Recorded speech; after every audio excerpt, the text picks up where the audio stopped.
इटावा जनपद में कई अमृत सरोवर तालाब सितौरा ग्राम पंचायत, पृथ्वीपुर, भोंकपुर और नगला चौहाना ग्राम पंचायत, वधुपुरा ग्राम पंचायत कई अमृत सरोवर तालाबों का घोटाला सामने आया। सरकार के निर्माण कराए जा रहे अमृत सरोवर तालाब एक बार फिर भ्रष्टाचार की भेंट चढ़ते दिखाई दे रहे हैं। लाखों का घोटाला आया सामने। ग्राम प्रधान और सचिव ने मिलकर किया बड़ा घोटाला। भले ही सरकार जल संरक्षण को देखते हुए अमृतसर में तालाबों का निर्माण करने का एक बड़ा योजना के तहत पंचायत में निर्माण कराया गया था, जो कागजों में अमृत सरोवर तालों का निर्माण तो कराया गया, लेकिन धरातल पर कुछ भी काम में हुआ। ग्राम प्रधान सचिव सरकार के मंसूबों पर पानी फेरते हुए दिखाई देते नजर आ रहे हैं। ग्राम प्रधान सचिव से लेकर संबंधित अधिकारियों की मिलीभगत से यह बड़ा घोटाला देखने को मिल रहा है। वहीं पर पृथ्वीपुर में अमृत सरोवर तालाब का एक साल पहले ही निर्माण के नाम पर लाखों रुपए निकाल लिए गए और निर्माण कार्य नहीं कराया गया। कागजों में तालाब को पूर्ण दिखा दिया गया। अब देखना ये होगा कि सरकार किसी घोटाले पर दोषियों पर क्या कार्रवाई की जाएगी या फिर कागजों में जांच का हवाला देकर मामले को दबा दिया जाएगा। नाम है आपका? हमारा सचिन चौधरी। गांव का नाम?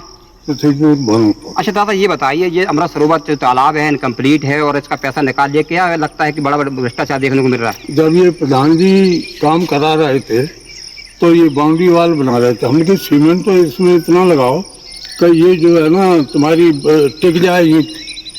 तो बोले तुम जाके सचिव से कहो या बीडीओ से कहो, ये हमारे पास मत बोलो। तो भाई हम चुप रह गए। फिर ये एक ट्रॉली गिट्टी लाके तालाब के चारों तरफ जो रोड बनी है उस पे जैसे जो ना वो बिछाया जाता है थोड़ा थोड़ा, वो कर दिया, बस काम कंप्लीट हो गया। कहने की खाना पूर्ति कर दी है? पूरी खाना पूर्ति है। तो कहने की लाखों घोटाला देखने को मिल रहा है? लाखों का नहीं, और जो जितना था पूरा घोटाला। वैसे उत्तर प्रदेश सरकार में लगातार सरकार तो ये कहती है घोटाला नहीं होना चाहिए और फिर भी लोग मतलब ये उनकी अनुरूप काम कर रहे हैं। इसमें मशीनरी खराबी है भाई। इनका पैसा सब जो मशीनरी आपस में बांट लेती है। क्या बीडीओ सचिव तो यहाँ आते ही नहीं 4-4 महीने तक, कोई मतलब ही नहीं है।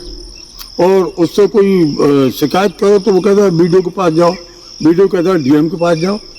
कोई सुनने वाला नहीं है? कोई सुनने वाला नहीं। तो कहने के ये पूरी तरीके से भ्रष्टाचार हो रहा है इटावा में। तो इससे ज्यादा बड़ा भ्रष्टाचार और क्या हो सकता है भाई?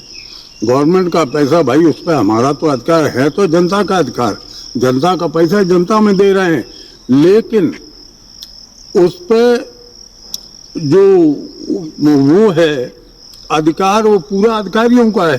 वो मन मर्जी से अपना काम कर रहा है। तो ये मशीनरी जब तक इस पर नहीं जो ना कार्रवाई करेंगे तब तक ये शासन चलना मुश्किल है। ये इटावा जनपद में देखा जा रहा है कि कई अमृत सरोवर तालाब में घोटाला देखने को मिल रहे हैं। आज आप यहाँ पृथ्वीपुर भोंकपुर में हैं, क्या लगता है तालाब की कंडीशन की देखा जाए? देखिए, केंद्र सरकार की मंशा थी कि अमृत सरोवर तालाब के द्वारा जो है जल संरक्षण किया जाए, ताकि जो है आगे जो है जो जल का संकट है वो उससे बचा जाए। और जबकि हमारी जनपद इटावा में 109 अमृत सरोवर तालाब की रिपोर्ट दे दी गई है कि 109 अमृत सरोवर तालाब बन चुके हैं और बड़पुरा ब्लॉक में 17 तालाब बने हुए हैं। अब 17 तालाब में ये भी तालाब है, ये आपने देखा है, ये पृथ्वीपुर भोंकपुर पंचायत में पड़ता है। और इसमें एक तालाब और है, क्या नाम, जो नगला चौहाना में पड़ता है। दोनों तालाब में देख के आए हम लोग, वहाँ देखा है। तो आप इसमें तो देखिए, इसमें कहीं भी आपको इंटरलॉकिंग ईंट नहीं लगी हुई है, कहीं भी इंटरलॉकिंग ईंट नहीं लगी है। इसमें बाउंड्री वाल का भी पेमेंट उठा लिया है, एडवांस पेमेंट उठा लिया है। बड़ा सवाल तो बड़ा ये है कि एडवांस पेमेंट उठ कैसे गया भाई? जब सामान लगा नहीं तो पेमेंट कैसे उठ गया? पेमेंट अभी नहीं उठा, आज 1 साल पहले पेमेंट उठ गया। और ये पैसा 1 साल तक किसके जेब में था? ये कहीं ना कहीं वित्तीय घोटाला है और वित्तीय अनियमितता में आता है। लेकिन अब पता नहीं अधिकारी क्यों नहीं इस पर कार्रवाई करते हैं, अधिकारी यहाँ क्यों नहीं आते देखने? क्या जो है मीडिया ही का सब दायित्व है कि हर जगह जा जाके मीडिया उजागर करे तब अधिकारी देखें? ये आप देख सकते हैं, यहाँ पे झंडा का पोल बनाया गया है। मैं समझता हूँ यहाँ के सचिव, जो भी सचिव हो आज के डेट में, और उसके तो पनिष्मेंट करना चाहिए। झंडे की दुर्दशा हो रखी है, ऐसे एक लकड़ी में झंडा गुद दिया, झंडा फटा हुआ है। मैं समझ इससे बड़ा अपमान हो नहीं सकता है, बहुत बड़ा अपमान किया गया है। और जो भी सचिव है उसको दंड देना चाहिए। मैं तो सीडीओ से आग्रह करूंगा उस सचिव को तुरंत तलब किया जाए। और इसने आगे तालाब में ऐसा झंडा क्यों लगा रखा है? क्या आपको नहीं लगता ये देश के लिए, देश की छवि खराब हो रही है? फटा झंडा लगा हुआ है, अपमान हो रहा है कि नहीं? अपमान हो रहा है कि नहीं? राष्ट्रीय ध्वज तो अच्छा होना चाहिए, है फटा हुआ झंडा लगा दिया आपने। कहीं इंटरलॉकिंग नहीं बिछी है, आपने इंटरलॉकिंग का पेमेंट उठा लिया है। दोनों तालाब पर, पृथ्वीपुरा में दोनों तालाब पर करीब 24,000 की इंटरलॉकिंग ईंट का पेमेंट उठ गया है। मेरे पास डिटेल है, पूरे वाउचर हैं जो क्रेडिट हुए। 24,000 ईंट में वहाँ उस तालाब में लमसम 8,000 ईंट लगी हुई है। बाकी ईंट कहाँ लगी? यहाँ तो ईंट है ही नहीं। अब बाकी ईंट के साथ मटेरियल। उत्तर प्रदेश सरकार में अगर देखा जाए तो कहीं ना कहीं सबसे बड़ा घोटाला देखने को मिला। बहुत बड़ा घोटाला साहब, इससे बड़ा घोटाला है। मैं कहता हूँ 17 तालाब हैं बड़े ब्लॉक में, शायद उसमें 4-5 तालाब बने होंगे, बाकी हर तालाब में यही जड़ है। और एक उधर पर चले जाइए पार्वती इलाके में, वहाँ भी तालाबों की यही तो दशा बनी है। कोई देखने वाला नहीं है, रामराज चल रहा है भैया।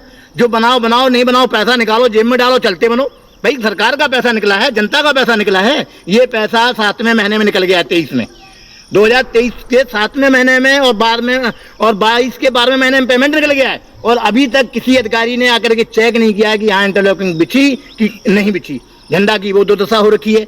सचिव तो बस अपना, उनको तो भाई अभी मैं तो ये भी नहीं कहूँगा ये कमीशन, ये काय कमीशन, ये तो सब कुछ अंदर ही है। मतलब ये तो पूरा लीलना ही हो गया ना, जब कुछ भी काम नहीं हुआ यहाँ पे। भाई 25,000 ईंट उठी है, 24,000, इसका कहाँ गई ईंट? वो तो कहने की बहुत बड़ा घोटाला देखने को बहुत बड़ा घोटाला है। और काम वो अधिकारी क्यों सो रहे हैं, क्यों नहीं देख रहे हैं? कहीं ना मुख्यमंत्री देखेगा सब चीजें। कहीं ना कहीं अधिकारियों को मिली भगत से पैसा निकाला गया। आज सचिव तो हड़ताल बैठे हैं। भाई हड़ताल करो, कोई बात नहीं, तुम्हारी मांग हो, लेकिन ये काम का जवाबदार कौन है? अधिकारी क्यों नहीं इनसे पूछते? घोटाला करके हड़ताल पे बैठे हैं, कहीं ना कहीं दोषी अधिकारियों को ठहरा रहे हैं। अब भाई वो अधिकारी समझे, अधिकारी भी तो अपने आप में मस्त रहते हैं, क्यों नहीं जांच करते हैं? अब इससे ज्यादा मैं सबूत क्या दे सकता हूँ कि यहाँ पर कहीं ईंट नहीं बिछी है। और मैं पूरे वाउचर दे दूंगा, सीडीओ को दे दूंगा, डीएम साहब को दे दूंगा। और डीएम मैं तो आग्रह करूंगा डीएम साहब से खुद संज्ञान में लें। विकास भवन की कोई उम्मीद न करें कि वो जांच करेंगे। कहीं ना कहीं विकास भवन के लोग लीपापोती करते हैं। इसमें डीएम साहब ही जब आगे आएंगे तभी जांच हो पाएगी, नहीं तो वो लीपापोती होकर बराबर हो जाएगा। रातों रात थोड़ा बहुत सामान आएगा, थोड़ा काम होगा, बंद हो जाएगा। जैसे कि अभी कल एक जांच हुई है, वहां भी यही है। मतलब एडवांस पैसा निकाल लो, काम हो ना, और बाद में काम करते भी नहीं है। अब भाई आपके सामने है, उस तालाब में भी देखा नगला चौहान वाले में, उसमें 8,000 ईंट लगी हुई है, गिनती की ईंट लगी हुई है। नॉट स्कैन फोटो है हमारे पास। यहाँ तो लगी नहीं है। हमने सचिव से कहा, बोला वहां हमने पूरा कर दिया, यहाँ तो कुछ भी नहीं बना। बाउंड्री वाल का कितना इसमें पैसा निकाला? बाउंड्री वाल का करीब 2 लाख करीब इसको निकाला गया, लेकिन यहाँ तो बाउंड्री वाल है ही नहीं। अरे ईंट भी तो नहीं है भाई, क्या काम हुआ बताओ? केवल उन्होंने जो है दीवार बना दी है उसके लिए, सपोर्टिंग के लिए, जो इंटरलॉकिंग भरी है। इंटरलॉकिंग कहाँ है? इंटरलॉकिंग कहाँ है? झंडे ऐसे क्यों लगा झंडा? ये इतनी बड़ी दुर्दशा क्यों है झंडे की? है मैं तो चाहता हूं कि जो भी सचिव हो उसके खिलाफ दंडात्मक कार्रवाई होना चाहिए। ये सचिव दोषी है, सचिव दोषी है, प्रधान नहीं है, सचिव है कर्मचारी। कैसे ये झंडा लगा हुआ है टूटा फटा, क्यों नहीं देखते हैं? कार्रवाई की जाए, बिल्कुल कार्रवाई करना चाहिए। ये मैं कहता हूँ आपको, कैमरामैन तो झंडा दिखाइए, उधर झंडा दिखाइए आप। देख कौन, किसको नहीं गुस्सा आएगी कि ये झंडे की दुर्दशा है? कौन सचिव है इस पंचायत में ये ऐसे झंडा लगाया जाता है? शर्मसार वाली बात है। और मैं तो चाहता हूँ इसमें प्रदेश के मुख्यमंत्री को देखना चाहिए है।